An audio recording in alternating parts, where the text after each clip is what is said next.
কুত্তার বাচ্চা, তোর এত বড় সাহস আমাকে জোর করে জঙ্গলের মধ্যে নিয়ে আসিস? যদি একবার আমার বাবাকে বলি আমাকে তুই জোর জবরদস্তি জঙ্গলের ভেতরে থাকা পুরনো বাড়িতে নিয়ে গিয়েছিস, তাহলে তোকে তোর পরিবার সহ এই গ্রাম থেকে বের করে দেবে। তোর বাবা তো আমাদের এই গ্রামটাকে নাজেহাল করে ফেলেছেন। তোর বাবাকে তো আর কিছু করতে পারবো না। তোকে এমন কিছু করব যা শুনে পুরো গ্রাম তোকে আর তোর বাবাকে ছিছি করবে। এই গ্রামে তো তোর বাবা থাকতে পারবো না, এটা তো ভালো করেই বুঝতে পারতেছি। এখন এরকম ক্ষতি আমার করিস না, দয়া করে আমাকে এমন কিছু করবি না। কথাটা বলেই স্বাধীন পৈশাচিক একটা হাসির রেখা তার মুখে টানে।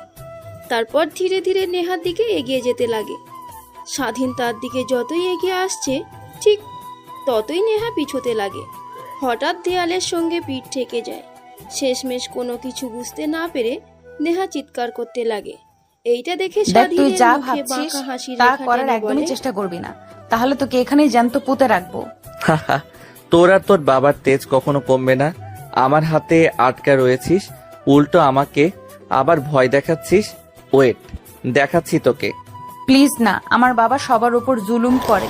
কথাটা কিন্তু আমি তো বলে কারোর উপর স্বাধীন জুলুম তার করিনি। ফোনের প্লিজ ফ্ল্যাশ তুই আমাকে অন ছেড়ে করে দে, আমার সত্যি তো তারপর তুই নষ্ট দেয়ালের করিস উপরে না, ফোন তাহলে রাখে। আমি আর কারোর সামনে গিয়ে তারপর দাঁড়াতে নেহার পারবো না। সঙ্গে জোর তোর বাবা জবরদস্তি আমার করতে বোনের লাগে। দিকে যেরকম নেহা নজর দিয়েছিল অনবরত কান্না ঠিক করতে তোর লাগে। দিকে আমি সেই নজর শেষমেশ দিয়েছি। স্বাধীনের হাত বাট থেকে বাঁচার তুই আপ্রাণ চিন্তা কর, চেষ্টা করতে তোর লাগে। বাবা কিন্তু কিরকম দুশ্চরিত্র একটা লোক। স্বাধীন তো নেহাকে দেখ, তুই আর ছাড়তে আমি নারাজ। তো একই ক্লাসে তারপর লেখাপড়া এক করি, এক করে প্লিজ নেহার আমাকে শরীর ছেড়ে দে। থেকে তুই স্বাধীন যেখানে নেহার আমাকে নিয়ে জামাকাপড় এসেছিলি খুলতে লাগে। কাউকে বলবো না। নেহার শরীরে আমি এটা বিন্দু ভালো মাত্র করে কাপড় বুঝতে নেই। পারতেছি যে হাত তুই দিয়ে ঢাকার আমার চেষ্টা কাছ করছে। থেকে একবার ছাড়া এইটা পেলে দেখে স্বাধীন তুই হেসে গ্রামে বলে, গিয়ে তোর বাবাকে আমার নামে উল্টাপাল্টা কথা বলবি।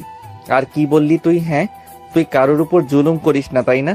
তুই কি ভুলে গিয়েছিস তোর কারণে আমি ঠিক মতো কলেজে গিয়ে ক্লাস করতে পারি না? সব সময় অপমান অপদস্থ করিস। আজ এক ঢিলে দুই পাখি মারবো।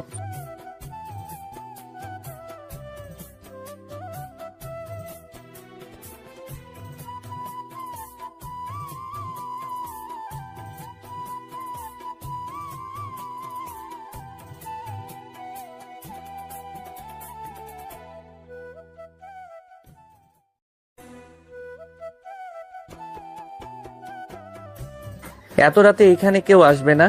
আর তুই হয়তো ভুলে গিয়েছিস এই বাড়িটাকে সবাই ভূতের বাড়ি হিসেবে চেনে। তাই তুই যতই চিৎকার করিস না কেন কেউ এইদিকে এগিয়ে আসবে না। আচ্ছা ওয়েট।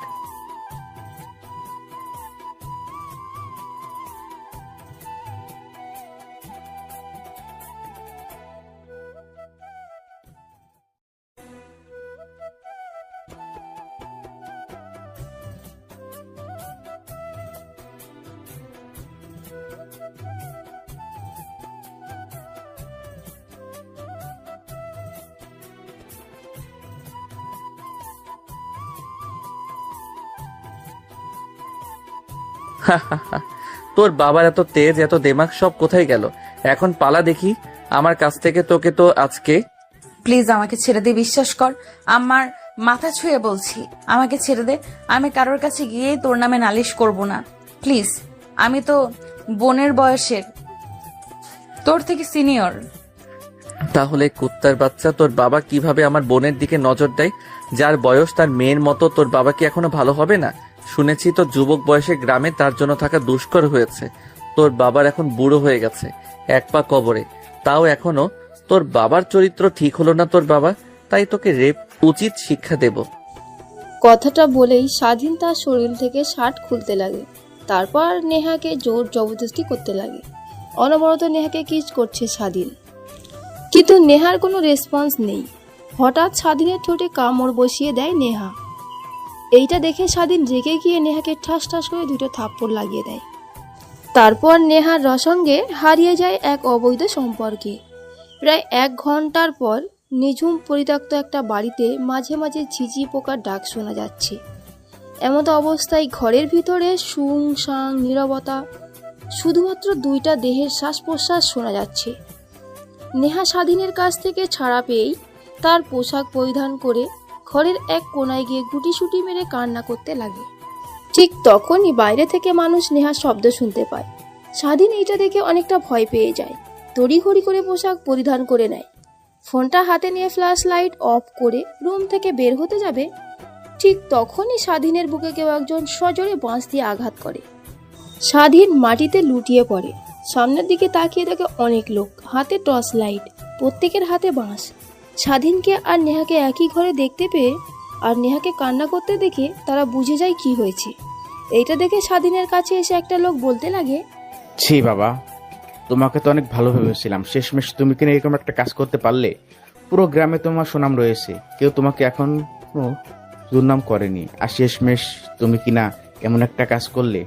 লোকটার কথা শেষ হতে না হতেই পাশ থেকে কিছু ছেলেপেলে এসে স্বাধীনকে লাঠি দিয়ে আঘাত করতে লাগে। স্বাধীনের মাথা ফেটে রক্ত বের হতে লাগে, শরীরের অনেকটা অংশ কেটে গিয়ে রক্ত বের হচ্ছে। ঠিক তখনই লোকটা সবাইকে স্বাধীনকে মারা বন্ধ করিয়ে বলে, এই থাম তোরা, ও কেন মারিস না, ও এখন মরে যাবে। আর ও তো নেহামা, আমাদের চেয়ারম্যান সাহেবের মেয়ে, আল্লাহ জানে ওর কপালে কি আছে। যদি চেয়ারম্যান একটাবার জানতে পারে তার মেয়েকে রেপ করা হয়েছে, তাও আবার আমাদের গ্রামে, একটা গরিব ছেলে, তাহলে কি করবে? তোরা আর মারিস না, চল এখন এখান থেকে চেয়ারম্যান সাহেবের কাছে নিয়ে যাই। অন্যদিকে মেয়েটা সেই যে বের হয়েছিল বিকেল বেলা, বলল বান্ধবীদের বাড়িতে যাবে। এখন তো বিকেল পেরিয়ে রাত 10টা পার হয়ে গেল, কিন্তু মেয়েটার এখনো খবর নেই। তোমাকে কখন থেকে বলছি, যাও একটু খোঁজ নিয়ে আসো যে সাথীদের বাসায় এতক্ষণ কি করছে ও। আরে তুমিও না, কার এমন সাহস আছে আমার মেয়ের দিকে বাজে নজরে তাকানোর? হয়তো বা সাথীদের বাড়িতে দুজন মিলে আড্ডা দিচ্ছে, চলে আসবে, তুমি টেনশন করো না।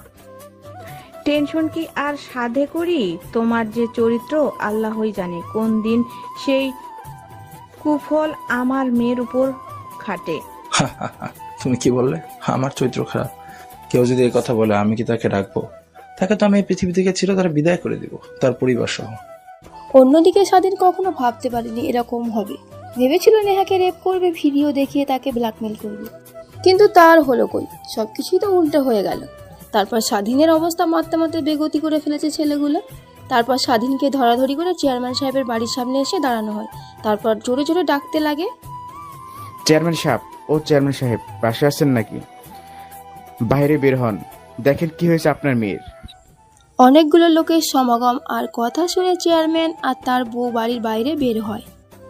অনেক মানুষ তার বাড়িতে, আর পাশে তার মেয়ে গুটিসুটি মেরে দাঁড়িয়ে আছে, কান্না করছে অনবরত। তার পাশে একটা ছেলে দুজনের কাঁধের উপর হাত রেখে দাঁড়িয়ে আছে, মুখ দিয়ে অনবরত রক্ত পড়ছে। এটা দেখে চেয়ারম্যান কিছু একটা ইঙ্গিত পায়। অন্যদিকে নেহা তার মাকে দেখতে পেয়ে সেখান থেকে দৌড়ে এসে তার মাকে জড়িয়ে ধরে কান্না করতে লাগে। নেহার মা নেহার মাথায় হাত বুলিয়ে দিয়ে বলতে লাগে, কি রে মা, কি হয়েছে তোর? এরকম কান্না করছিস কেন? আর এত লোক কেন? আর এই ছেলেটাকে মেরেছে বা কেন? কি হয়েছে? নেহা তার মায়ের প্রশ্নের কোনো উত্তর না দিয়ে অনবরত কান্না করতে লাগে। ঠিক তখনই সেইখানে থাকা লোকটা নেহার বাবা আর মাকে উদ্দেশ্য করে বলতে লাগে, কি আর হবে, যা হওয়ার তাই হয়েছে। আপনার মেয়েকে ওই ছেলেটা রেপ করেছে, জঙ্গলের পোড়া বাড়িতে নিয়ে গিয়েছে। আমরা চিৎকার চেঁচামেচি শুনতে পেয়ে সেদিকে গিয়ে দেখি নেহা মামনি ঘরের মোড়ে কোনায় কান্না করছে। সেখানে এদেরকে দেখতে পাই, বুঝতে পারি এইসব হয়েছে, তাই ধরে নিয়ে এসেছি। লোকটার কথা শুনে নেহার বাবা রাগে অষ্টম পর্যায়ে পৌঁছে যায়। রেগে দৌড়ে এসে স্বাধীনের কলার চেপে ধরে মারতে লাগে। মারতে মারতে মাটিতে ফেলে দিয়ে পা দিয়ে মারতে লাগে। অন্যদিকে নেহার চাচা তাদের বাড়ির পাশেই হঠাৎ বাড়িতে চেঁচামেচির শব্দ শুনতে পেয়ে সে আসে। দেখতে পায় নেহার বাবা একটা ছেলেকে মারধর করছে। নেহার চাচা গ্রামের অনেক ভালো একটা লোক বলে সবাই জানে। নেহার বাবাকে সবাই যে খারাপ জানে, ঠিক তার উল্টো তার চাচা দৌড়ে এসে নেহার বাবাকে থামিয়ে দিয়ে বলে, কি হয়েছে তোর? এরকম ভাবে ছেলেটাকে মারছিস কেন? দেখছিস না ওর মুখ দিয়ে রক্ত বেরোচ্ছে? ছেলেটা তো মরে যাবে। আচ্ছা, এখন কি হয়েছে সেটা আগে বল। কুত্তার বাচ্চা, ওর কত বড় সাহস আমার মেয়েকে নষ্ট করে। আজ ওর একদিন কি আমার একদিন। এই, তুই হাসমতের ছেলে না? তোর বাবাকে তো গ্রাম থেকে বের করে দিতে চেয়েছিলাম, এর প্রতিশোধ তুই বুঝিয়ে আমার মেয়েকে নষ্ট করে নিলি। কথাটা শুনেই স্বাধীন শুয়ে থেকে হাসতে লাগে। এইটা দেখে নেহার বাবা আরো রেগে গিয়ে মারতে যাবে। ঠিক তখনই নেহার চাচা নেহার বাবাকে সেখান থেকে খানিকটা দূরে নিয়ে গিয়ে দাঁড় করায়। তারপর নেহার বাবাকে উদ্দেশ্য করে বলতে লাগে, দেখ, উল্টাপাল্টা কিছু করিস না। তোর তো সামনে আবার নির্বাচন, এটা মাথায় রাখিস। আর আমি বলি কি, এই ছেলেটা যখন নেহা মামুনিকে নষ্ট করছে, এটা পুরো গ্রাম তো জেনে গেছে। তাই বলছি, আমি একটা ভালো পরামর্শ দিই, তুই নেহা মামুনের সঙ্গে ওর বিয়ে দিয়ে দে। কি বললি তুই? আমি এই গ্রামের চেয়ারম্যান, আর আমার মেয়েকে কিনা বিয়ে দেবো একটা গরিব ছেলের সঙ্গে? ওকে আমার মেয়েকে সুখে রাখতে পারবে? আমার মেয়ের প্রত্যেকদিনের হাত খরচ দিয়ে ওদের মতো পরিবার 1 মাস চলে। তুই কি কিছু বুঝতে পারছিস না? দেখ, আমি যা বলছি তোর আর নেহা মামুনির ভালোর জন্যই বলছি। আমি তো নেহা মামুনিকে ভালো করে চিনি। ও তো গরিবদের অনেক ঘেন্না করে, তারপরেও বিয়ে দিয়ে দে। তো নির্বাচনের তো আর অল্প কিছুদিন বাকি, এতদিন না হয় থাকলো। নির্বাচন শেষ হলে তখন আবার এই ছেলে আর ওর পরিবারকে গ্রাম থেকে তাড়িয়ে দিলেই হবে। এখন যদি নেহা মামুনিকে এই ছেলেটার সঙ্গে বিয়ে না দিস, তাহলে আশেপাশের গ্রামে তোর বদনাম আর তোর মেয়ের বদনাম ছড়িয়ে পড়বে। এতে আর কেউ বিয়ে করতে চাইবে না। অসম্ভব, একদমই অসম্ভব। আমার মেয়েকে ওর সঙ্গে একদমই বিয়ে দেবো না। তুই যা খুশি তাই বল, আগে ওকে মারবো, তারপর ওর পরিবারকে। তারপর তার চাচা নেহার বাবাকে বোঝাতে লাগে। নেহার বাবা বুঝতে পেরে স্বাধীনের সঙ্গে নেহার বিয়ে দিতে রাজি হয়ে যায়। কিছুক্ষণের মধ্যেই পুরো গ্রাম জানাজানি হয়ে যায়। মুহূর্তের মধ্যেই চেয়ারম্যান বাড়ি ভর্তি হয়ে যায় মানুষজন দেখে। তারপর নেহার চাচা স্বাধীনকে সেখান থেকে তুলে তাদের বাসায় নিয়ে যায়। তুমি স্বাধীন না? তুমি তো অনেক ভালো ছেলে, তোমার কাছ থেকে এরকমটা আশা করিনি। পুরো গ্রামের মানুষ তো তোমাকে অনেক ভালো নামে চেনে, আর তুমি কিনা শেষমেশ। জানেন স্যার, চেয়ারম্যান আমার বোনকে 1 রাতের জন্য চেয়েছিল। এই কথাটা শুনে তার ভাই কিভাবে ভালো থাকতে পারে বলেন? চেয়ারম্যানের ঘরে তো একটা মেয়ে আছে আমার বোনের বয়সী, আবার আমার বোনের দিকে নজর দেয়, বলে যে আমার বোনকে সে 1 রাতের জন্য চায়। এটা শুনে বাবা চেয়ারম্যানকে অনেক কথা শুনিয়ে দেয়, সকলের সামনে থাপ্পড় পর্যন্ত মারে। তাই রেগে গিয়ে চেয়ারম্যান আমায় বাবাকে বলে যে আগামী 7 দিনের মধ্যে যেন আমরা এই গ্রাম থেকে চলে যাই, না হলে আমাদেরকে এই গ্রাম থেকে সে যেভাবেই পারুক বের করেই ছাড়বে। বুঝতে পারছি বাবা, তুমি আমাকে এসে বলতে আমি এর একটা সিদ্ধান্ত নিতাম। তুমি এরকম কাজ করলে এতে তোমার পরিবার, তোমার বাবা মার মান সম্মান কোথায় গেল? একবারও ভাবলে না তুমি? নেহার চাচার প্রশ্নের উত্তরে স্বাধীন কি বলবে কিছুই বুঝতে পারে না। তারপর নেহার চাচা স্বাধীনকে বলে, যাও গিয়ে ফ্রেশ হয়ে নাও, শরীরের যেখানে যেখানে রক্ত লেগে আছে গিয়ে পরিষ্কার করে আসো। তারপর স্বাধীন ওয়াশরুমে যায়, মুখে থাকা রক্ত পরিষ্কার করতে লাগে। হাত পায়ে অনেক জায়গায় কেটে গিয়েছে। পানি লাগার সঙ্গে সঙ্গে জ্বালা করতে লাগে। এই জ্বালার কাছে তার বোনকে চেয়ারম্যানের উপদেশের কথা শুনে স্বাধীনের মনে যে জ্বালাটা এসেছিল তা এই জ্বালার কাছে তুচ্ছ। প্রায় 5 মিনিট পর স্বাধীন ওয়াশরুম থেকে বের হয়। বের হয়ে দেখে নেহার চাচা একটা প্যাকেট হাতে নিয়ে দাঁড়িয়ে আছে। ওয়াশরুমের বাহিরে স্বাধীনকে দেখতে পেয়ে নেহার চাচা স্বাধীনের দিকে প্যাকেটটা এগিয়ে দিয়ে বলে, যাও বাবা, ওইখানে কিছু জামা কাপড় আছে, এইগুলা পরে আসো ওই রুম থেকে। কেন স্যার? আর এই প্যাকেটগুলোর ভিতরে কি আছে? সেটা না হয় তুমি গিয়ে প্যাকেটটা খুললেই দেখো। তারপর স্বাধীন রুমে গিয়ে দরজা লাগিয়ে প্যাকেটটা খুলে দেখে একটা পায়জামা শেরবানি। এইটা দেখে স্বাধীন রীতিমতো অবাক হয়ে যায়। কিছু না বলে স্বাধীন সেইগুলো পরে রুমের বাইরে আসে। অন্যদিকে নেহাকে তার মা রুমে নিয়ে যায়, ভালোভাবে সাজিয়ে গুছিয়ে বাইরে নিয়ে আসে, একটা চেয়ারে বসিয়ে দেয়। নেহা এসব দেখে অবাক হয়ে যায়, কিন্তু কিছুই বলে না। অন্যদিকে স্বাধীনকে নিয়ে এসে নেহার পাশে একটা চেয়ারে বসিয়ে দেয়। একটু পর কাজী সাহেব চলে আসে, এক এক করে বিয়ের সবকিছু ফর্মালিটি পূরণ করতে লাগে। অন্যদিকে নেহা আর স্বাধীন তো রীতিমতো অবাক হয়ে যায়, কি হচ্ছে এইসব, কিন্তু কিছুই বলার সাহস নেই তাদের।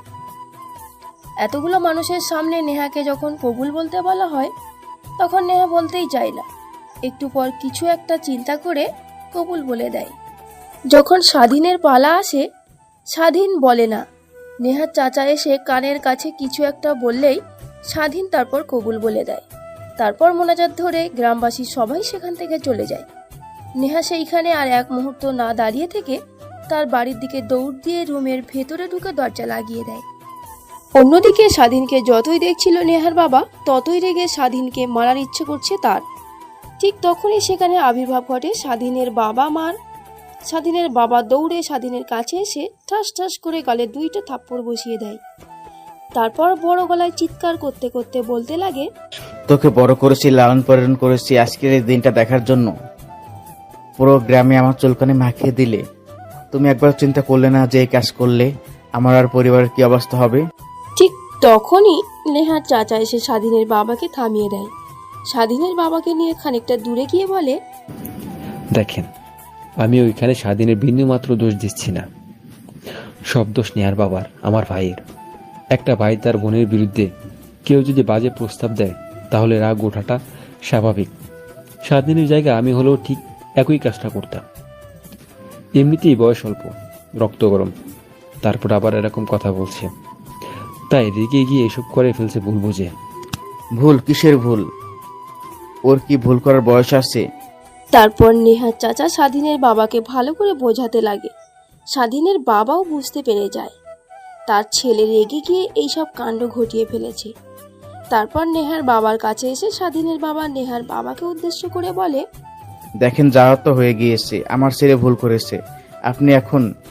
আপনি শাস্তি না দিয়ে বিয়ে দিয়ে দিয়েছেন আপনার মেয়ের সঙ্গে, এতে আমাদের কোনো অমত নেই। আমাদের ছেলের বউকে আমাদের হাতে তুলে দিন, আমরা নিয়ে যাই।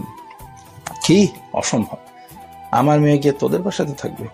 তোরা তো থাকিস টিনের ঘরেতে, দেখছিস আমার বাসা ছাদ করা বিল্ডিং, বাইরে তোদের টিনের ঘরে গিয়ে আমার মেয়ে ঘুমাবে? এটা কখন আমি হতে দেবো না। শুধুমাত্র গ্রামবাসীকে দেখানোর জন্য বিয়েটা আমি দিয়েছি।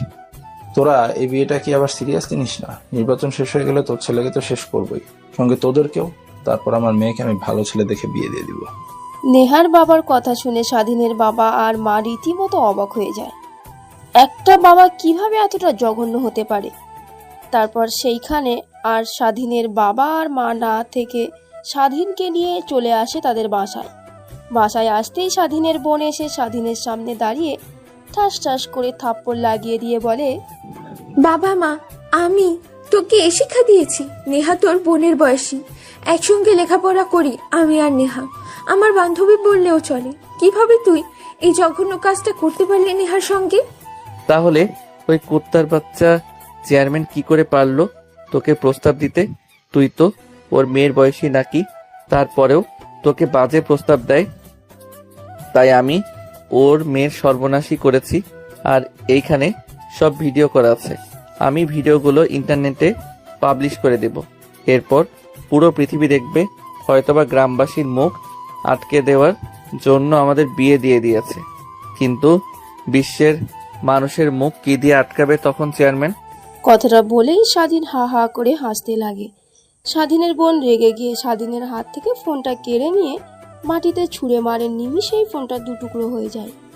স্বাধীন রেগে গিয়ে স্বাধীনের বোনের দিকে তাকাতেই স্বাধীনের বোন তার গালে ঠাস ঠাস করে 2টা থাপ্পড় লাগিয়ে দিয়ে বলে, নেহা আর চেয়ারম্যানের মেয়ে নয়, এখন তোর বউ। তোর বউকে নিয়ে বাজে কথা বলবে মানুষজন, তখন তো শুনতে অনেক ভালো লাগবে, তাই না? চেয়ারম্যান শুধু গ্রামের লোকজনের মুখ বন্ধ করার জন্য আমাদের বিয়ে দিয়ে দিয়েছে। এই বিয়েটা তো সে তো মানে না। কিছুদিন পর ডিভোর্স লেটার পাঠিয়ে দিবে। দেখ, যা করেছিস ভালো করেছিস। এই বিষয় নিয়ে আর তোর সঙ্গে একটা কথাও বলতে চাই না। আর খবরদার, যদি এইসব ভিডিও ইন্টারনেটে দেখি তাহলে আমি নিজের জীবন নিজে দিয়ে দেব। আমার জন্য যেহেতু এত কিছু, তাহলে আমি না থাকলে তো ভালো, তাই না? স্বাধীন তার বোনের এরকম কথা শুনে অনেকটা বাকরুদ্ধ হয়ে যায়। তারপর স্বাধীন তার বোনকে জড়িয়ে ধরে বলতে লাগে। তারপর স্বাধীনের বোন স্বাধীনকে ছাড়িয়ে দিয়ে তার রুমে গিয়ে দরজা লাগিয়ে দেয়। স্বাধীন পেছন ফিরে তার মা বাবার দিকে তাকাতেই স্বাধীনের মা বাবাও তাদের রুমে চলে যায়। স্বাধীন তার রুমে গিয়ে দরজা লাগিয়ে দিয়ে শেরবানি পায়জামা খুলে নতুন পোশাক পরিধান করে খাটের উপর গা এলিয়ে দিয়ে ভাবতে লাগে, প্লিজ আপু, তুই আমাকে ক্ষমা করে দে। ছি, তুই এরকম কাজটা কি করে করতে পারলি নেহা? তো তোর বোনের মতো রাগের বশে কি উল্টাপাল্টা করে ফেললি তুই? না, আর কিছু ভাবতে পারতেছি না। কথাটা ভেবেই স্বাধীন এপাশ ওপাশ ফিরতে লাগে, কিন্তু তার কোনো ঘুম দু চোখে ধরে না। শেষ রাতের সময় স্বাধীন ঘুমিয়ে যায়। পরের দিন সকালবেলা স্বাধীনের ঘুম ভাঙতেই মিটমিট করে তাকায়। তার পুরো শরীর ব্যথা। কালকে রাতে অনেক মেরেছে ওই লোকগুলো। কোনো মতে শোয়া থেকে উঠে বাইরে গিয়ে ফ্রেশ হয়ে নেয়। তারপর রুমে এসে বসে ফোন টিপছিল। অন্যদিন এই সময় স্বাধীনের মা এসে ডাকে খাবার খাওয়ার জন্য, কিন্তু আজকে তা পুরোটাই ভিন্ন। অনেক বেলা অবধি রুমে বসে থাকে, কিন্তু খাবার কথা কেউ বলে না। তাই স্বাধীন রুমের মধ্যে আর না বসে থেকে বাইরে আসে। তার মা কাজ করছে। স্বাধীন তার মায়ের কাছে গিয়ে বলতে লাগে, মা, অনেক ক্ষুধা লেগেছে, সময় তো আর কম হয়নি, কিছু খেতে দাও। কিন্তু স্বাধীনের মা তার উত্তরে কোনো জবাবই দেয় না, বরং স্বাধীনের সঙ্গে কোনো কথাও বলে না। এটা দেখে স্বাধীন অনেকটাই কষ্ট পায়। খাবার টেবিলে গিয়ে খাবার বেড়ে নিজে নিজেই খেতে লাগে। এই ভেবে বেশ কিছুদিন পার হয়ে যায়। বাইরে গেলে অনেকে অনেক কথা বলে স্বাধীনকে, বন্ধুদের সঙ্গেও তেমন একটা মিশতে পারে না। তাই ঘরবন্দি হয়ে থাকে প্রায় 7 দিন। 7 দিন পর স্বাধীন ঘুম থেকে উঠে এখনও তার মা বাবা স্বাধীনের সঙ্গে তেমন একটা কথা বলে না। তারপর খাবার খেয়ে কলেজে চলে যায়। কলেজে বন্ধুদের কাছে গিয়ে আড্ডা দিতে লাগে স্বাধীন। ঠিক তখনই পাশ দিয়ে নেহা হেঁটে যায়। স্বাধীন নেহার দিকে এক পলক তাকায়, তারপর দৃষ্টি সরিয়ে তার বন্ধুর সঙ্গে আড্ডা দিতে লাগে। ঠিক তখনই স্বাধীনের একটা বন্ধু হাসতে হাসতে স্বাধীনকে উদ্দেশ্য করে বলে, আচ্ছা, বুঝলাম না, চেয়ারম্যানের একমাত্র মেয়ে নেহা কখনো তার গায়ে ফুলের টোকাও দেয়নি, আর সেইখানে তুই কিনা নেহাকে উল্টাপাল্টা কাজ করেছিস, আর তোকে ছেড়ে দিল, উল্টো তোর সাথে বিয়েও দিয়ে দিল। ভাবতেও কেমন জানি অবাক হচ্ছে রে, বিশ্বাস করতে পারছি না। আরে ভাই বাদ দে না, নেহার বাবা তো আর কম কারণে আমার সঙ্গে নেহাকে বিয়ে দিয়ে দেয়নি। সামনে তার নির্বাচন, আর নেহা আমার সঙ্গে থাকে না, ও ওর বাসাতেই থাকে, আমি আমার বাসায় থাকি। বোধহয় নির্বাচন শেষ হলে আমাদের উপরে ঝড় যাবে। নির্বাচনের জন্য নেহার বাবা অপেক্ষায় রয়েছে শুধু। অন্যদিকে নেহা ক্লাসরুমে গিয়ে নিরিবিলি স্থানে গিয়ে বসে থাকে, যেখানে যেই মেয়েটা পুরো কলেজটাকে দাপিয়ে বেড়াতো, এখন তাকে ইনোসেন্ট দেখে অনেকেই অবাক হয়ে যায়। অন্যদিকে নেহার বান্ধবীরা নেহার সঙ্গে কথা বলতে আসলে নেহা তাদেরকে অ্যাবাউট করে। ঠিক তখনই সেখানে আবির্ভাব ঘটে স্বাধীনের বোনের। নেহার পাশে বসে নেহাকে উদ্দেশ্য করে বলে, সরি রে। হঠাৎ কারো কণ্ঠ শুনে নেহা পাশ ফিরে তাকায়, দেখে স্বাধীনের বোন। তারপর নেহা স্বাধীনের বোনকে জড়িয়ে ধরে কান্না করতে লাগে আর বলতে লাগে, তুই সরি বলছিস কেন আমাকে? সরি বলা উচিত তো আমার। আমি যা মনে করি স্বাধীন আমার সঙ্গে ঠিকই করেছে, এটাই আমার প্রাপ্য। আমি ছিলাম, আমার বাবার বদলা আমার উপর দিয়ে নিয়েছে। অবশ্য কোনো ভাই ঠিক থাকতে পারবে না তার বোনের সম্বন্ধে উল্টাপাল্টা কথা বললেন। দেখ, আমি আমার ভাইকে অনেক ভালো করে চিনি। ও মোটেও ওই রকম ছেলে না, কিন্তু কিভাবে এই কাজটা করতে পারলো আমি ভেবেও অবাক হচ্ছি। আমি আমার ভাইয়ের হয়ে তোর কাছে ক্ষমা চাচ্ছি। আর হ্যাঁ, তোর বাবা আমার বাবাকে আমার সম্বন্ধে উল্টাপাল্টা কথা বলে বাবা এসে বাসায় বললে স্বাধীন রেগে গিয়ে তোর সঙ্গে ওইসব করেছে। প্লিজ ওকে ক্ষমা করে দিস। আরে আমি তো বললামই ক্ষমা চাইতে হবে না, এটাই আমার প্রাপ্য ছিল। কিরে, তুই আমাকে তুই করে বলি কেন? তুই তো আমার এখন ছোট ভাইয়ের বউ, আমি তো তোর বড়। আমাকে আপনি করে বলবি, না হলে কিন্তু তোর খবর আছে। স্বাধীনের বোনের কথা শুনে নেহা নিজের অজান্তে হাসি দিয়ে স্বাধীনের বোনকে উদ্দেশ্য করে বলতে লাগে, হয়েছে, তোকে আর আপনি করে বলতে পারবো না। তুই আমার বান্ধবী থেকে যাবি। তোর ভাইকে বিয়ে করি আর যাকেই বিয়ে করি না কেন, তোকে তো আমি তুই করেই বলবো। তারপর স্বাধীনের বোন আর নেহা দুজনে আড্ডা দিতে লাগে। দেখতে দেখতে ক্লাসের সময় হয়ে যায়। স্বাধীন তার ক্লাসরুমে এসে ক্লাস করতে লাগে। কলেজের ছুটি হলে সবাই বাহিরে বের হয়ে গাড়ির জন্য অপেক্ষা করতে লাগে। স্বাধীন অপেক্ষা করছিল। ঠিক তখনই স্বাধীনের বোন একটা রিক্সা দাঁড় করায়, এক পাশে এসে বসে। স্বাধীন রিক্সাতে উঠতে যাবে, ঠিক তখনই হাত দিয়ে স্বাধীনকে থামিয়ে দিয়ে নেহাকে রিক্সায় তুলে নেয়। এটা দেখে রীতিমতো স্বাধীন ভ্যাবাচাকা খেয়ে যায়, কারণ প্রত্যেক দিন স্বাধীন আর তার বোন দুজনই একসঙ্গেই বাসায় যায়। দেখতে দেখতে সবাই চলে যায়। স্বাধীন রিক্সার জন্য অপেক্ষা করে, কিন্তু রিক্সা পায় না। তারপর হাঁটতে শুরু করে। তার বাসার উদ্দেশ্যে হাঁটতে হাঁটতে বাসায় চলে আসে। সোজা তার রুমে চলে যায়। রুমে গিয়ে তো স্বাধীন অবাক হয়ে যায়, কারণ নেহা তার রুমে দাঁড়িয়ে থেকে স্বাধীনের বই পুস্তকগুলো ঘাটাঘাটি করছিল। পিছন দিক থেকে স্বাধীন হালকা করে কাশি দেয়।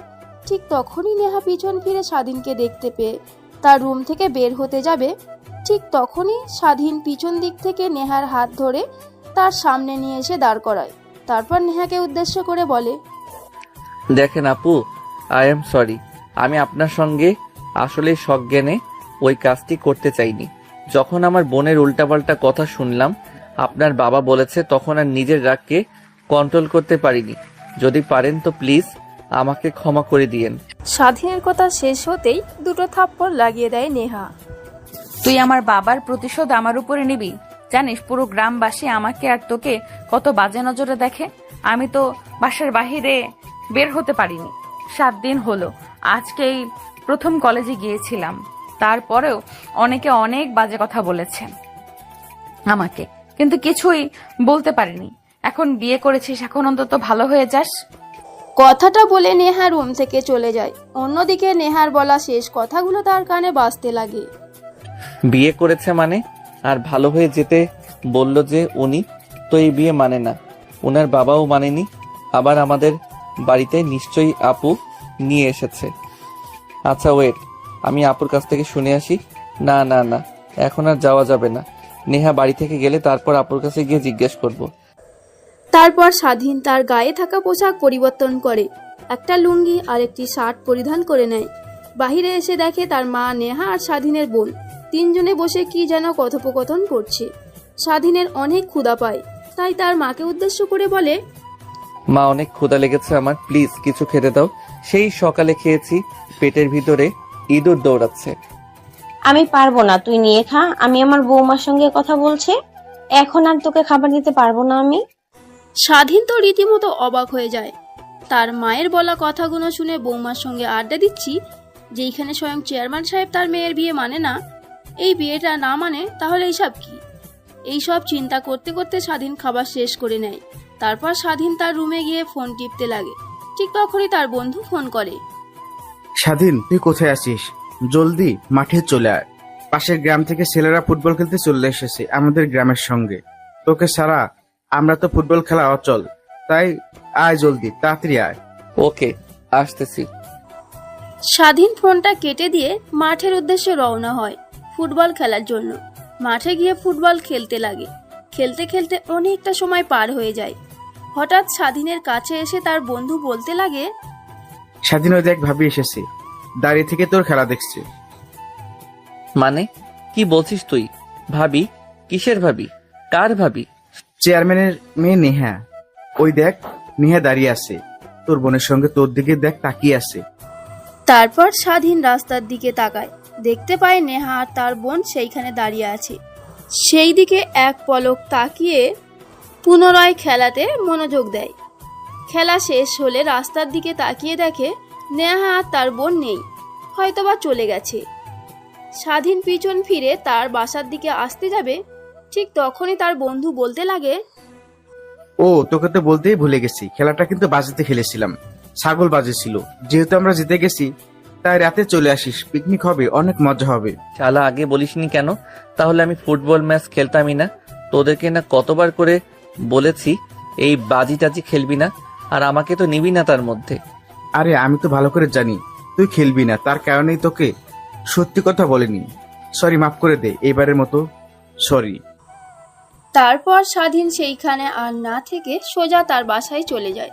গোসল করে পড়তে লাগে। পড়তে পড়তে অনেকটা সময় পার হয়ে যায়।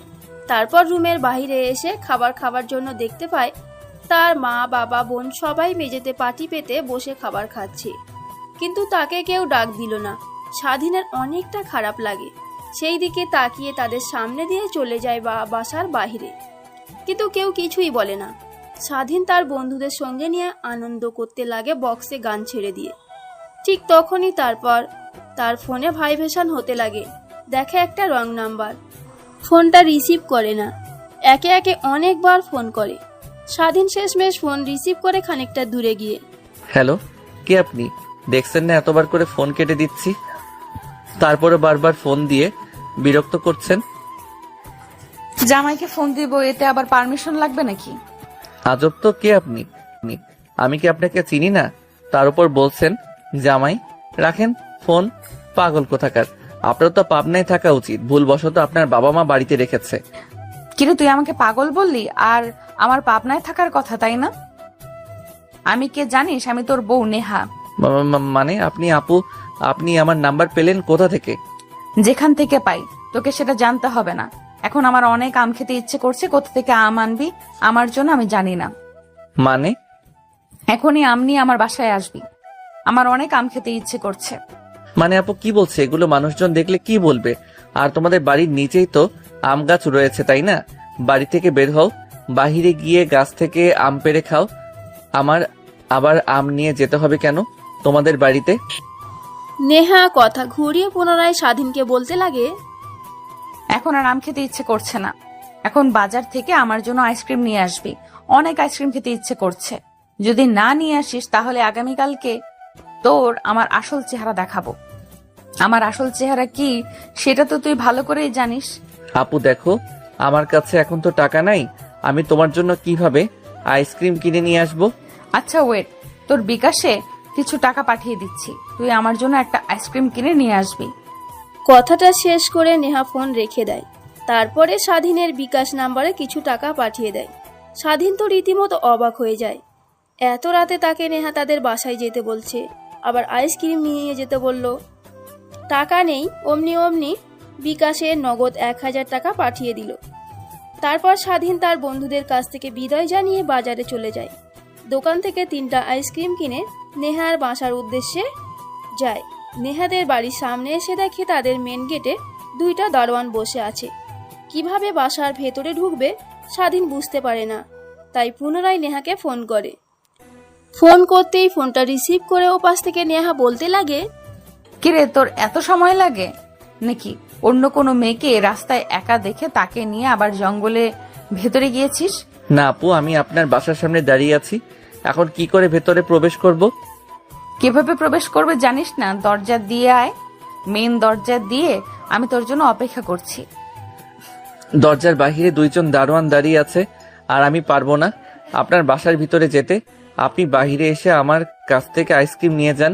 আচ্ছা তাহলে একটা কাজ কর, আমাদের বাসার পেছনে আয়, দেওয়াল টপকে গাছে উঠে আমার ব্যালকনিতে আয়। আপু, আমি তো তোমার রুম কোনটা সেটা চিনি না, ভুল করে আবার যদি তোমার বাবার রুমে প্রবেশ করি তাহলে তো আবার তোমার বাবা আমাকে গুলি করে মারবে।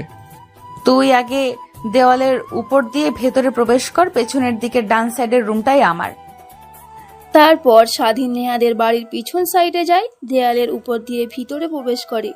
নেহার বলা কথা অনুযায়ী ডান দিকে থাকা রুমে যাওয়ার জন্য গাছ দিয়ে ওঠে, সোজা ব্যালকনিতে চলে আসে। রুমের ভিতর দিকে তাকিয়ে দেখে পুরো রুম অন্ধকার হয়ে আছে। এক পা করে রুমের ভেতরে প্রবেশ করে। ঠিক তখনই পিছন দিক থেকে নেহা স্বাধীনকে জড়িয়ে ধরে। এইটা দেখে স্বাধীন একটা চিৎকার দিয়ে ওঠে। নেহা ঠিক তখনই স্বাধীনকে তার দিকে করে ঠোঁটের সঙ্গে ঠোঁট লাগিয়ে দেয়। প্রায় 5 মিনিট পর নেহার দরজায় এসে তার মা কড়া নাড়তে লাগে। এইটা দেখে স্বাধীন অনেকটা ভয় পেয়ে যায়, থরথর করে কাঁপতে লাগে। এইটা দেখে নেহা মুচকি একটা হাসি দেয়।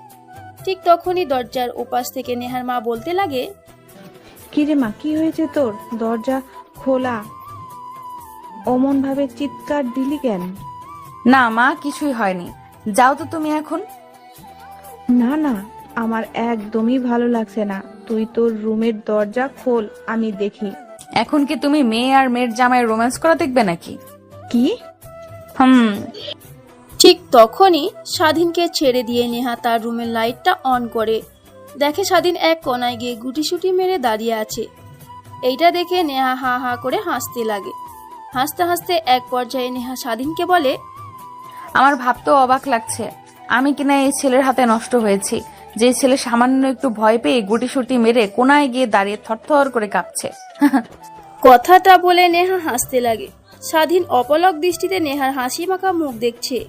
যত স্বাধীন নেহার দিকে তাকিয়ে থাকে ততই দুর্বল হয়ে পড়ছে। হাসতে হাসতে নেহা স্বাধীনের কাছে এসে তার হাত থেকে আইসক্রিমের প্যাকেটটা নেয়। অন্যরকম ঘোরের মধ্যে রয়েছে নেহা। স্বাধীনের কাছে আসতেই নেহাকে শক্ত করে জড়িয়ে ধরে, তারপর ঠোঁটের সঙ্গে ঠোঁট লাগিয়ে দেয়। প্রায় 5 মিনিট পর ছেড়ে দিয়ে বলে, ভয়ে ভীত হওয়া ছেলে জোর করে কিস খায়। কথাটা বলেই স্বাধীন হাসতে লাগে। নেহা স্বাধীনের হাসি দেখে অপলক দৃষ্টিতে তাকিয়ে থাকে। তার হাতে থাকা আইসক্রিমের প্যাকেটটা ছুঁড়ে মেরে স্বাধীনকে শক্ত করে জড়িয়ে ধরে খাটের উপর ফেলে দেয়। তারপর স্বাধীনের পুরো শরীরে অনবরত কিস করতে লাগে। আপু কি করছো তুমি? প্লিজ ছেড়ে দাও। দেখো আমি তখন তোমার সঙ্গে ইচ্ছে করে করিনি, এর জন্য আমি অনেক লজ্জিত। তুমি যদি বলো যা করতে আমি তাই করব, তোমাকে ডিভোর্স দিয়ে দিতে যদি বলো তাও দিয়ে দিব। প্লিজ ছেড়ে দাও আমাকে। ওই দিন তো অনেক এনজয় করেছিস তুই, আমি শুধু কান্না করেছি, কিন্তু আজ আমি এনজয় করব। কথাটা বলেই নেহা স্বাধীনের পুরো শরীরে অনবরত কিস করতে লাগে। স্বাধীন তার হাত থেকে বারবার ছাড়ার চেষ্টা করছে আর বলতে লাগে, প্লিজ আপু ছেড়ে দাও, আমি সত্যি ওই দিনের জন্য লজ্জিত, আমি নিজের মধ্যে ছিলাম না। আপু আর যদি আর একবার আপু বলিস তাহলে তোর একদিন কি আমার যে কয়দিন লাগে। আমি তোর বিয়ে করা বউ, এখন আমি তোর আপু নেই, বুঝলি? বিয়ে করে বউ বলে ডাকবি কিংবা নেহা বলে ডাকতে পারিস, এই অধিকার তোকে আমি দিয়েছি। আপু? আবার আপু বলছিস? ও সরি নেহা, দেখেন আপনি তো আমাদের বিয়েটা মেনে নেননি, তাহলে এসব কি? কিছুদিন পর তো ডিভোর্স দিয়ে দিবেন। এই অনিশ্চিত সম্পর্কে চাই না দ্বিতীয়বার আর ফিরতে। আপনার বাবা তো তার মান সম্মান রক্ষার্থে আপনাকে আমার সঙ্গে বিয়ে দিয়ে দিয়েছে। কিন্তু আমি তো তোকে মেনে নিয়েছি, আমার স্বামী হিসেবে চাই, তোর হাতটা ধরেই আমি আগামী জীবনের পথটা চলতে চাই।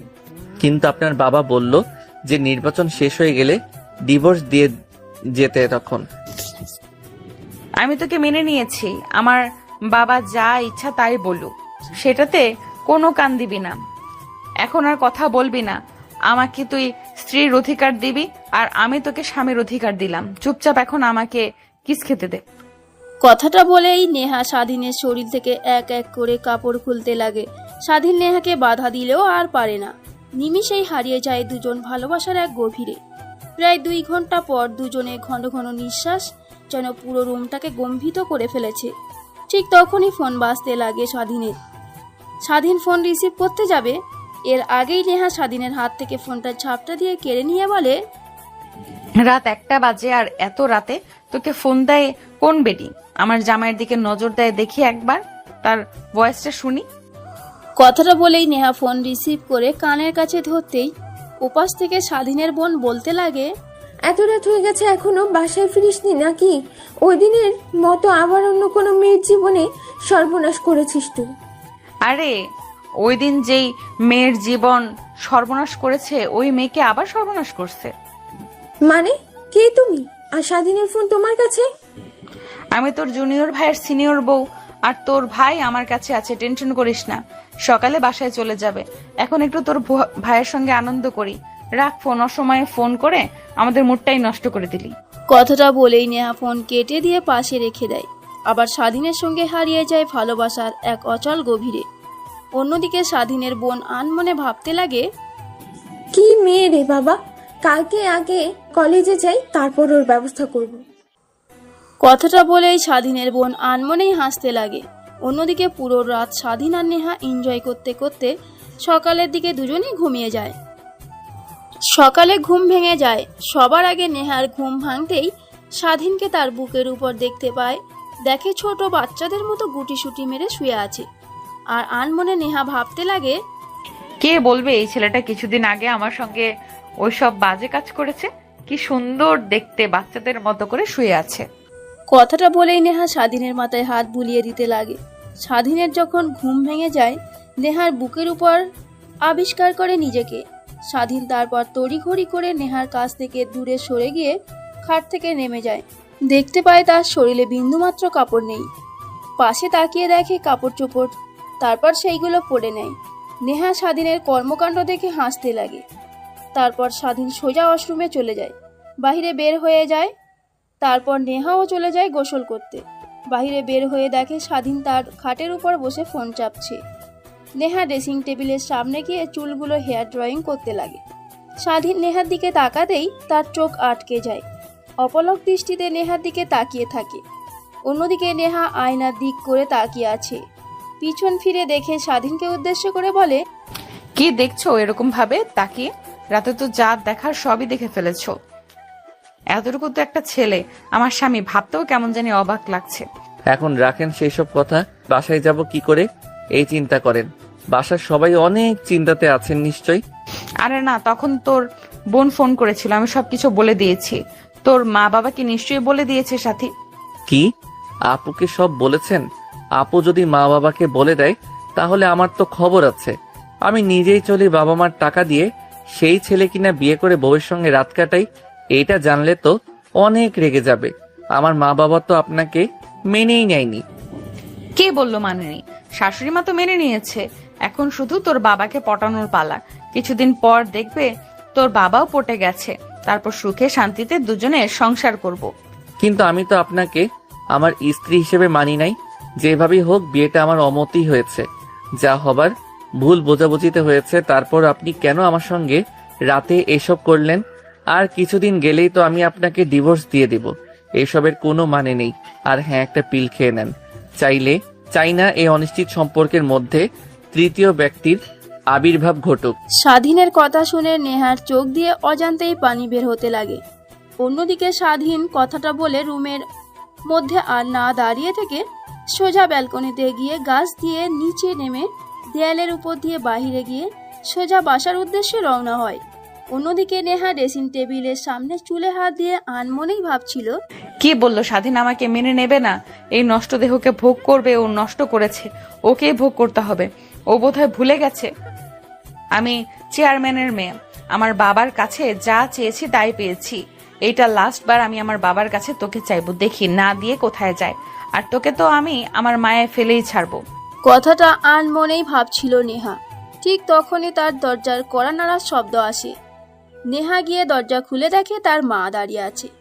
তারপর নেহার মা বলতে লাগে, কি রে মা, তুই রুমের মধ্যে একা, রাতে না বললি স্বাধীন বাবা এসেছে, তো কোথায় দেখতে পারছি না তো? বাবার ভয়ে পালিয়ে গেছে, যদি ধরতে পারে তাহলে তো ওর অবস্থা খারাপ করবে। এটা ভেবে ব্যালকনিতে যে গাছটা আছে না, ওইটা দিয়ে নেমে চলে গেছে। শোন মা, একটা কথা বলি, তোর বাবা কেমন এটা তো তুই ভালো করেই জানিস। তোর বাবা নিজের স্বার্থের জন্য যে কোনো কিছু করতে পারে। আগামীকাল দেখলাম কার সঙ্গে যেন কথা বলছে তোর বিয়ে নিয়ে। কথা শুনে যা বুঝতে পারলাম, তোর সঙ্গে এমপির ছেলেকে বিয়ে দেবে। এমপি যখন আত্মীয় হবে তখন তোর বাবা যে কোন উপায়ে চেয়ারম্যান হতে পারবে এটা নিয়েই তাকে আর দ্বিতীয়বার ভাবতে হবে না। কিন্তু মা, আমি তো স্বাধীনকে ভালোবেসে ফেলেছি, ওর সঙ্গে আমার বিয়ে হয়ে গেছে, তাহলে দ্বিতীয়বার বিয়ের কথা উঠছে যে? এমপির ছেলে আগে অনেক কয়েকটা মেয়েকে বিয়ে করেছে, তুই হবি তার আরেকটা বউ। এমপি একটা নিয়ে কোনো ধারে না। তোর বাবা সব কিছু বলেছে, তাতেও তিনি রাজি। আমি বলি কি, তুই স্বাধীন বাবাকে সব কিছু বলে ডিভোর্স দিয়ে দে, এতেই তোর ভালো হবে। কেউ না আমাকে চিনুক মা, তুমি তো ভালো করে চেনো আমি এক কথার মেয়ে। মুখ দিয়ে যেহেতু একবার বলেছি আমি স্বাধীনকে ছাড়া অন্য কাউকে বিয়ে করব না, তাহলে বুঝে নাও যে আমি তাকেই বিয়ে করব। আর বাবার কথা বললে, তাই না, এমপির ছেলের সঙ্গে আমাকে বিয়ে দেবে সেই চিন্তা বাবাকে মাথা থেকে ছেড়ে ফেলতে বলো। মরে যাব তাও স্বাধীনকে ছাড়া দ্বিতীয় কাউকে বিয়ে করতে পারবো না। কথাটা বলেই নেহা তার বইপত্র গোছাতে লাগে। নেহার মা দরজার কাছে দাঁড়িয়ে থেকে ভাবতে লাগে, আল্লাহই জানে সামনে কি অপেক্ষা করছে। দুজনেই তো বদমেজাজি, রাগী, কে জিতবে কে হারবে। নিচে খাবার টেবিলে তোর বাবা অপেক্ষা করছে, আয় খেয়ে নিবি, তারপর কলেজে যাস। কথাটা বলেই নেহার মা দরজার কাছ থেকে চলে যায়। তারপর নেহা সোজা খাবার টেবিলে আসে খাবার খাওয়ার জন্য। খাবার খাচ্ছিল এমতো অবস্থায় নেহার বাবা নেহাকে প্রশ্ন করে, কালকে রাতে স্বাধীন কি তোর সঙ্গে তোর রুমে ছিল? হঠাৎ নেহার বাবার কাছ থেকে এমন প্রশ্ন আশা করেনি। খাবার খাওয়ার অবস্থায় মাথা দিয়ে হ্যাঁ বোঝায়। দেখ, তোকে তো আগেই বলেছি, এই বিয়েটা শুধুমাত্র আমার মান সম্মান বাঁচানোর জন্য দিয়েছি, এছাড়া বেশি কিছু না। আর তোরও তো এই বিয়েতে মত ছিল না, তাহলে এইসব কি? দেখ, তোর মা হয়তো বা বলেনি, আমি তোর বিয়ে ঠিক করে রেখেছি এমপির ছেলের সঙ্গে। তোর বিষয় সব জানার পরও রাজি হয়েছে তোকে বিয়ে করার জন্য। এটা আমার সৌভাগ্য বললেও চলে। তো আমি চাই না তুই আমার কথার উপর কথা বলিস। বাবা, আমি স্বাধীনকে বিয়ে করেছি, ও আমার স্বামী। আমি দ্বিতীয়ত আর কাউকে বিয়ে করতে পারবো না। তখন হয়তো রাগের মাথায় উল্টোপাল্টা কথা বলেছি, ওকে মেনে নিতে পারবো না, কিন্তু এখন আমি ওকে স্বামী হিসেবে মেনে নিয়েছি। তোমার এতে অমত থাক, এটা আমার দেখার বিষয় না। আর তোমাকে এখন বাবা বলতেও আমার ঘৃণা হয়। তুমি আমার সঙ্গে দ্বিতীয়বার কথা বলবে না। কথাটা বলেই নেহা খাবার প্লেট সেইখানে রেখে হাত ধুয়ে চলে যায় তার রুমে। তারপর কলেজের উদ্দেশ্যে রওনা হয় নেহা।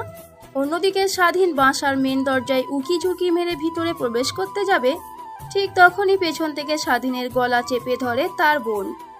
স্বাধীন পিছনে তাকিয়ে দেখে সাথী। আপু, তোর আবার কি হলো? আমার কলার ধরলি কেন? যেতে দে আমাকে।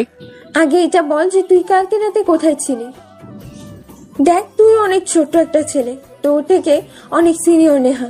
আগে কলেজে যাই, তারপর ওর ব্যবস্থা করছি। কিন্তু তোর কথা যদি বাবা মাকে বলি যে তুই নেহার সঙ্গে ছিলি কালকে রাত ভোর, তাহলে কি হবে তোর একবারও ভেবেছিস? তোকে এই বাড়ি থেকে বের করে দেবে।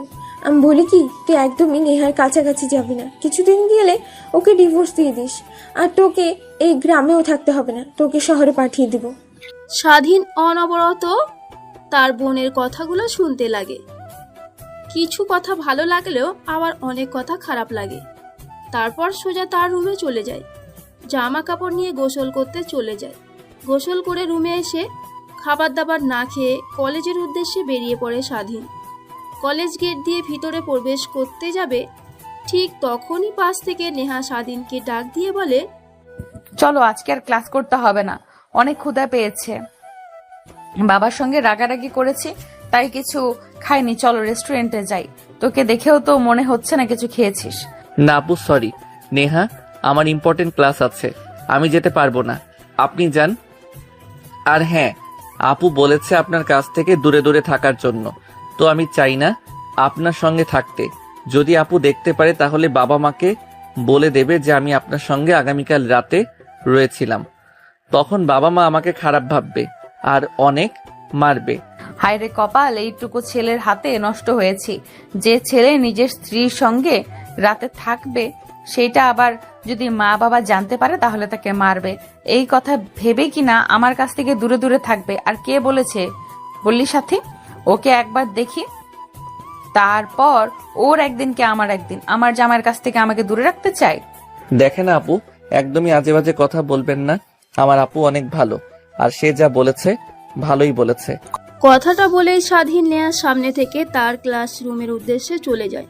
অন্যদিকে নেহা রেগে ফুঁসে এককার। যদি সাথীকে সে পায় তাহলে ওকে একদম মেরে তক্তা বানিয়ে ফেলবে। কথাগুলো ভাবছিল আর রেগে ফুঁসছিল নেহা। ঠিক তখনই স্বাধীনের বোন কলেজে প্রবেশ করে। এইটা দেখে নেহা দৌড় দেয় তাকে ধরার জন্য। নেহাকে আসতে দেখে স্বাধীনের বোন দৌড় লাগায়।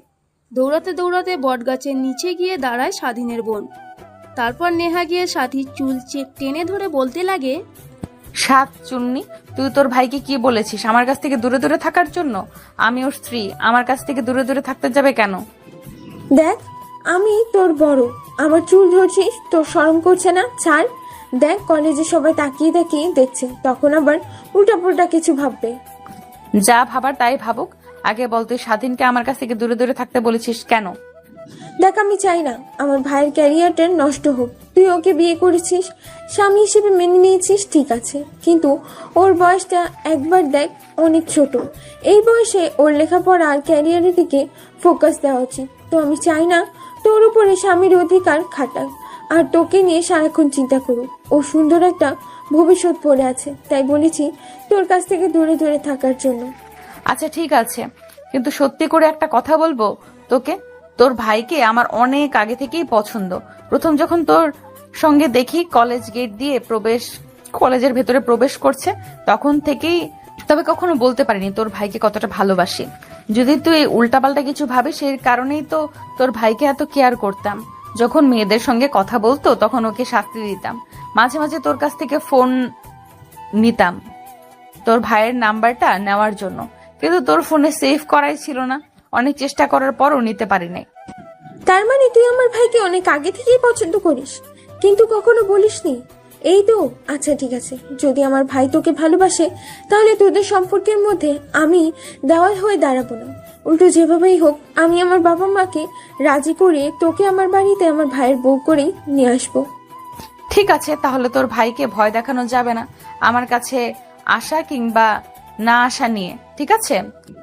বুঝতে পারছি কুর্তি, এখন তো অন্তত থাম। আর তোকে কিন্তু এর জন্য পস্তাতে হবে। সকলের সামনে আমার চুল ধরেছিল।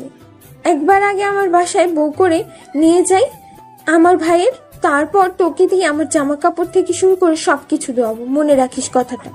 আমার বয়েই গেছে তোর জামা কাপড় ধোয়ার জন্য, দেখিস উল্টো তোর বাসায় গিয়ে পায়ের উপর পা তুলে খাবো আর তোকে দিয়ে আমার সবকিছু পরিষ্কার করাবো।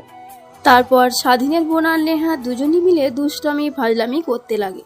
অবশ্য স্বাধীনের বোন আর নেহা ছোট থেকেই অনেক ভালো বান্ধবী। মাঝে মাঝে নেহার বাবা যখন স্বাধীনের বোনকে দেখতো তার মেয়ের সঙ্গে, সে থেকে স্বাধীনের বোনের দিকে কুদৃষ্টিতে তাকাতো। নেহার বাবা স্বাধীনের বাবার কাছে তার মেয়ের সম্বন্ধে কুপ্রস্তাব দিয়ে ফেলে। তারপর স্বাধীনের বাবা গিয়ে বাসায় রাগে ফুঁসতে লাগে। সবাই যখন জিজ্ঞেস করে কি হয়েছে, তখন স্বাধীনের বাবা সবকিছু ঠিক করে বলে দেয়। এইটা শুনে স্বাধীন অনেক রেগে যায়। তখনই বাসা থেকে বের হয়, রাস্তা দিয়ে চেয়ারম্যানের বাড়ির দিকে যেতে লাগে। ঠিক তখনই রাস্তাতে দেখা হয় নেহার সঙ্গে। তারপর নেহাকে দেখতে পেয়ে স্বাধীনের মাথায় উল্টাপাল্টা চিন্তা আসে। তারপর নেহাকে নিয়ে জঙ্গলে চলে যায়। তারপর কি হলো তো সবই তো জানেন। এখন বর্তমান স্বাধীন ক্লাসরুমে বসে থেকে বন্ধুদের সঙ্গে আড্ডা দিচ্ছিল। ঠিক তখনই ক্লাসে উপস্থিত হয় স্যার। এক এক করে স্বাধীন প্রত্যেকটা স্যারের ক্লাস করতে লাগে। কলেজ ছুটি হওয়ার পর কলেজ গেটের সামনে দাঁড়িয়ে থাকে গাড়ির জন্যে। ঠিক তখনই নেহার গাড়ি এসে দাঁড়ায় স্বাধীনের সামনে। গাড়ির গ্লাস নামিয়ে নেহা হালকা মুখ বের করে স্বাধীনকে উদ্দেশ্য করে বলে, গাড়িতে উঠে বস, তোর সঙ্গে কিছু জরুরি কথা আছে। না, যদি আপু দেখতে পায় আপনার গাড়ি করে কোথাও যাচ্ছি, তাহলে বাবা মার কাছে গিয়ে সব বলে দেবে যে আমি আপনার সঙ্গে রাতে আপনার বাসায় থেকেছি না। আপনি যান, আপনার সঙ্গে আমার কোনো জরুরি কথা নেই।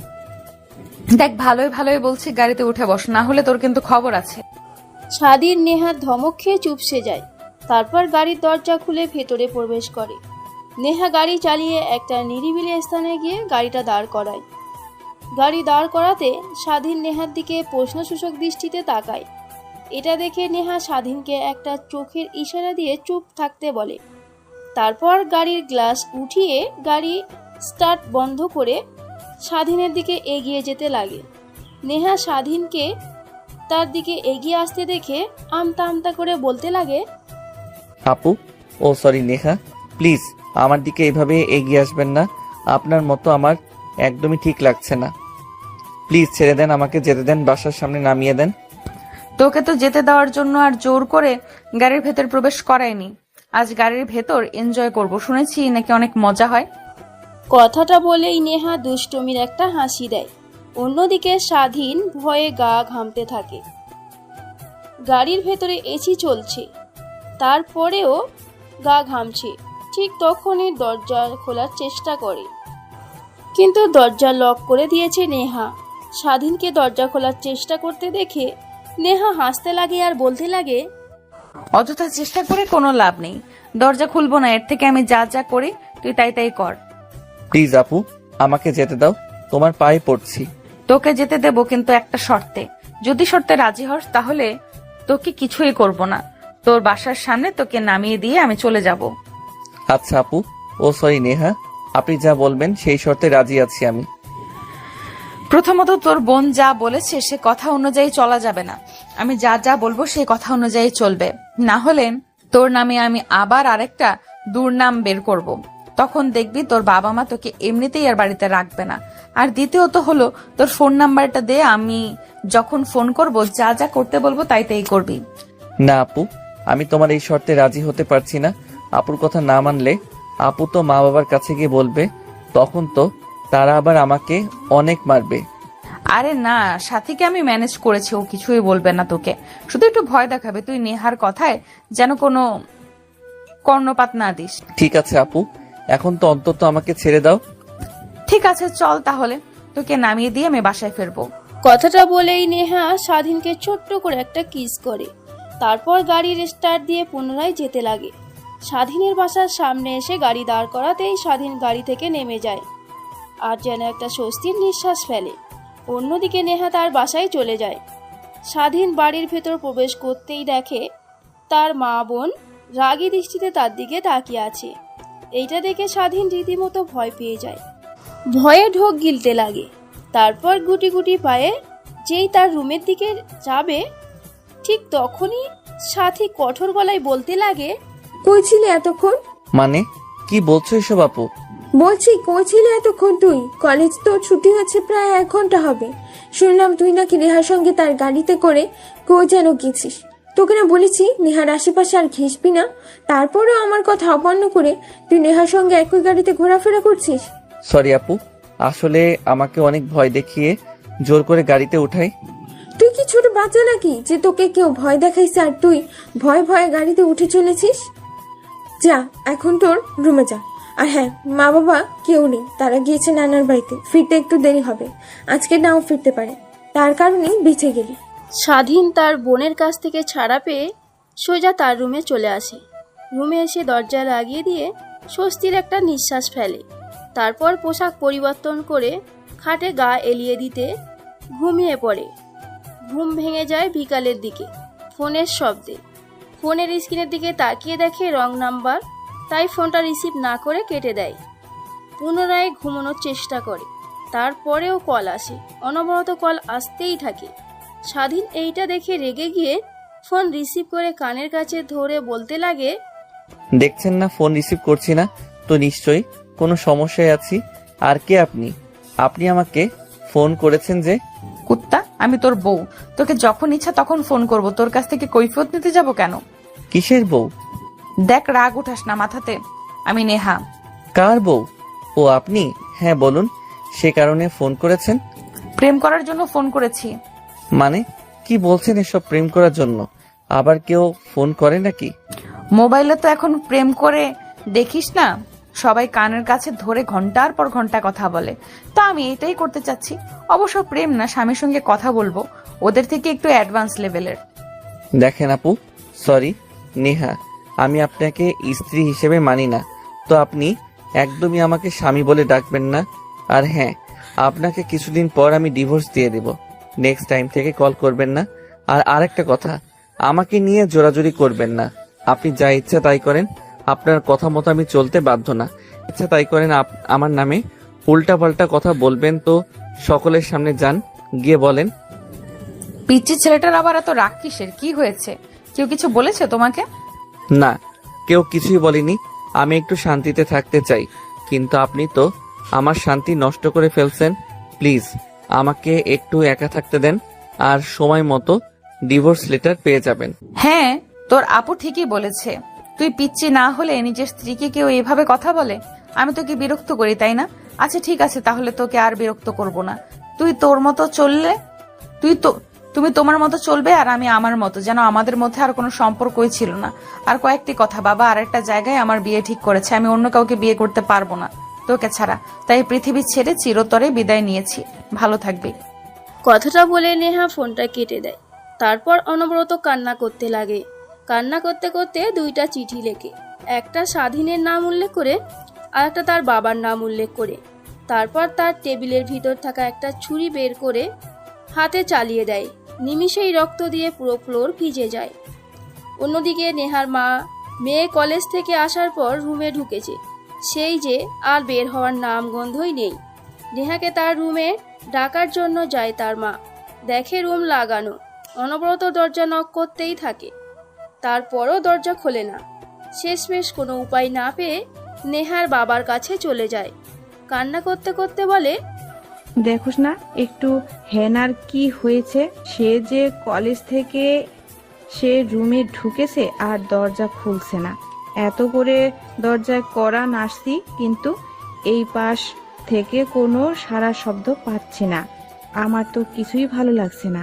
কথাটা শুনে নেহার বাবা তড়িঘড়ি করে নেহার দরজার সামনে আসে, কড়া নাড়তে লাগে, কিন্তু নেহার দরজা খোলে না। এইটা দেখে নেহার বাবাও ভয় পেয়ে যায়। তারপর স্টোর রুম থেকে একটা শাবল নিয়ে আসে, এসে দরজা ভাঙতে লাগে। দরজা ভেঙে দেখে রুমে নেহা পড়ে আছে, তার হাত দিয়ে রক্ত বের হচ্ছে। দৌড়ে গিয়ে নেহার বাবা নেহাকে জড়িয়ে ধরে কান্না করতে লাগে আর বলতে লাগে, মা কি হয়েছে তোর? প্লিজ কথা বল আমার সঙ্গে। দেখ, তোর তাকে ইচ্ছে বিয়ে করবি, আমার কোনো মতামত নেই। কিন্তু নেহার কোনো সাড়া শব্দ নেই। তারপর তড়িঘড়ি করে নেহাকে হাসপাতালে নিয়ে যায়। নিমিষেই পুরো গ্রাম জেনে যায় কথাটা। নেহা সুসাইড করেছে হাত কেটে। স্বাধীন আর তার বোনের কানেও কথাটা গিয়ে পৌঁছায়। তারপর স্বাধীনের বোন নিজেকে অনেক ধিক্কার দিতে লাগে। শেষমেশ স্বাধীনকে নিয়ে হাসপাতালে চলে আসে নেহার কাছে। অন্যদিকে হাসপাতালে নিয়ে আসলেই ডাক্তার নেহাকে দেখে ব্যান্ডেজ করে দেয়। নেহার মা আর বাবা দুজনেই নেহার কেবিনে বসে আছে আর অঝরে কান্না করছে। তাদের একমাত্র মেয়ে, আর সে কিনা তাদেরকে ছেড়ে চলে যেতে চাচ্ছে, এইটা ভাবছিল। ঠিক তখনই নেহার জ্ঞান ফিরে আসে। নেহার মা গিয়ে নেহাকে উদ্দেশ্য করে বলে, মা, তুই একটা বার আমাদের কথা ভাবলি না? তুই ছাড়া আমাদের আর কেউ নেই। তুই এই কাজটা কে করে করতে পারলি? আমি তো সব কিছু মেনে নিয়েছি, তোর বাবাকে সব কিছু মেনে নেওয়ার জন্য ম্যানেজ করছি। কিন্তু কি আর হবে, যাকে আপন করতে চাই সে তো রাজি না। কথাটা শেষ হতে নেহার বাবা এসে নেহার পাশে চেয়ার টেনে বসে বলতে লাগে, ঠিক আছে মা, তোর স্বাধীনকে পছন্দ, তাই তো? তোদের বিয়ে হয়েছে, আমি বিয়েটা মেনে নিয়েছি। তুই সুখে থাকলে আমিও সুখী। তুমি এনাকে আমার কেবিন থেকে বের হয়ে যেতে বলো। আমি এনার মতো লোককে দেখতে চাই না। আমার চোখের সামনে যে কিনা নিজের মেয়ের বয়সী মেয়েকে আমার বলতেও লজ্জা হচ্ছে। নেহার কথাটা শেষ হতেই নেহার বাবা নেহার হাত চেপে ধরে বলতে লাগে, প্লিজ মা, আমাকে ক্ষমা করে দে। কথাটা শেষ হতে না হতেই কেবিনের দরজা খুলে ভেতরে প্রবেশ করে স্বাধীন আর তার বোন সাথী। দরজার দিকে তাকায় সবাই। নেহার বাবা চেয়ার থেকে উঠে দৌড়ে গিয়ে স্বাধীনের বোনে পা জড়িয়ে ধরে আর কান্না করতে করতে বলে, প্লিজ আমাকে ক্ষমা করে দাও। আমি তোমার পা জড়িয়ে ধরে বলছি, আসলে আমার তখন মাথা ঠিক ছিল না, তাই উল্টোপাল্টা কথা বলেছি। প্লিজ আমাকে ক্ষমা করে দাও নিজের বাবা হিসেবে। আর আমি কথা দিচ্ছি, তোমাকে আমার মেয়ের মতোই এখন থেকে মানবো। কি করছেন আঙ্কেল এইসব? আমি তো আপনাকে নিজের বাবা হিসেবে মানি, কিন্তু আপনি এসব কথা বলছেন। আমাকে নিয়ে বিশ্বাস করতে পারিনি। যা হবার তা হয়ে গেছে, এটা নিয়ে আরো ভাবতে চাই না। তারপর স্বাধীনের বোন গিয়ে নেহার সঙ্গে কথা বলতে লাগে। অন্যদিকে স্বাধীন রুমের এক কোনায় নিশ্চুপ দর্শকের মতো দাঁড়িয়ে থেকে মাটির দিকে তাকিয়ে কথাগুলো শুনছিল। এক এক করে নেহার সঙ্গে সবাই কথা বলে কেবিন থেকে বের হয়ে চলে যায়। সবাই চলে গেলে স্বাধীন গিয়ে দরজা আটকে দিয়ে নেহার পাশে চেয়ার টেনে বসে পড়ে। নেহা স্বাধীনকে দেখতে পেয়ে অন্য পাশ ফিরে যায়। ঠিক তখনই স্বাধীন বলতে লাগে, আমি ভালো করে জানি আমার কথা শুনেই তুমি সুইসাইড করতে গিয়েছো। প্লিজ আমাকে ক্ষমা করে দাও। দেখো, এই যে কানে ধরছি, এই যে উঠবস করছি। তারপর বাচ্চাদের মতো আচরণ করতে লাগে। নেহা এইটা দেখে ফিক করে হেসে ফেলে। নেহার হাসি দেখে স্বাধীনও হেসে ফেলে। তারপর নেহার দিকে বসে নেহাকে শক্ত করে জড়িয়ে ধরে। এইটা দেখে নেহা বলে, কি করছো? প্লিজ ছাড়ো, কেউ আসবে। কেউ আসবে না, দরজা লাগিয়ে দিয়েছি। কথাটা বলেই স্বাধীন তারপর নেহার ঠোঁটের সঙ্গে নিজের ঠোঁট লাগিয়ে দেয়। প্রায় 5 মিনিট পর দুজনকে ছেড়ে দিয়ে হাঁপাতে লাগে। এইভাবে আরেকটি সুন্দর ভালোবাসার সম্পর্ক গড়ে ওঠে। ধন্যবাদ সবাইকে সম্পূর্ণ গল্পটা শোনার জন্য।